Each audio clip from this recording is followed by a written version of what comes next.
Magandang umaga po, ma'am. Ayan. Good morning sa Bombo Radyo Baguio at maraming salamat sa ah, pag-imbita sa araw na ito. Ayan. Maraming salamat din po, ma'am, dahil alam po namin na very busy po kayo and pinaunlakan niyo po ang aming imbitasyon. Kumusta, ma'am, and saan po tayo sa ngayon, ma'am? Well, andito kami no sa Negros at kami ay nakikipag-meeting sa mga magsasaka, mga Ma'am, kung diretso na po tayo dito sa aming tanong, ano po masasabi natin dito sa batas, which is the Republic Act number 12027, or the Act of Discontinuing the Use of Mother Tongue as a Medium of Instruction from kindergarten to grade 3? Tama lang po ba na ito ay isa ng ganap na batas? Ano po ang statement natin dito, or ano ang reaction po natin dito? Well, kami ay sa bahagi ng ACT Teachers Party List ay tinutulan namin itong panukalang batas na ito, dahil unang-unang nasayang yung mga effort ng ating mga teachers kaugnay doon sa mother tongue. So ito ay tinatanggal yung pagtuturo ng mga mother tongue sa grades 1 to 3. No, so isa pa nagkaroon din ito ng ng syempre ang Department of Education hindi ito binigyan ng pagpapahalaga in terms of mga budget, training ng mga teachers, yung paggagawa ng dictionary at iba pa. So sana ay ay maibalik ito, itong batas na ito ay ku-questionin namin dahil isang hakbang paurong ito, kasi dapat dinedevelop natin yung iba pa natin mga Filipino languages. Katulad ng halimbawa, dyan sa atin, sa Region 1, yung Ilocano, yung Pangasinense, at saka iba pang mga language dito sa South, yung Cebuano, Hiligaynon, at iba pang mga lengguwahe. Kaya talagang kami ay nalulungkot na ito ay naisabatas.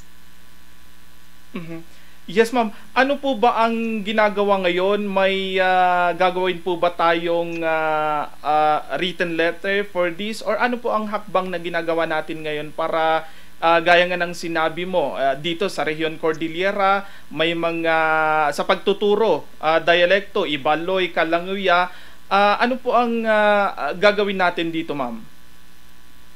Well, ngayon pinag-aaralan na ng ating mga ekspertong mga teachers sa lengguwahe or sa language at questionin natin ito sa Supreme Court itong pagsasabatas nito dahil ito ay naging labag ito doon sa ating existing na law kaugnay doon sa K-12 program.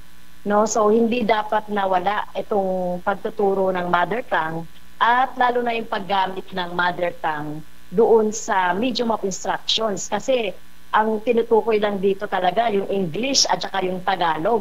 So yun na lang ba yung gagamitin natin? Kasi di ba may pag-aaral na dapat ay ginagamit yung mga kinagisnang mga wika ng mga bata para matuto siya ng mas mabilis.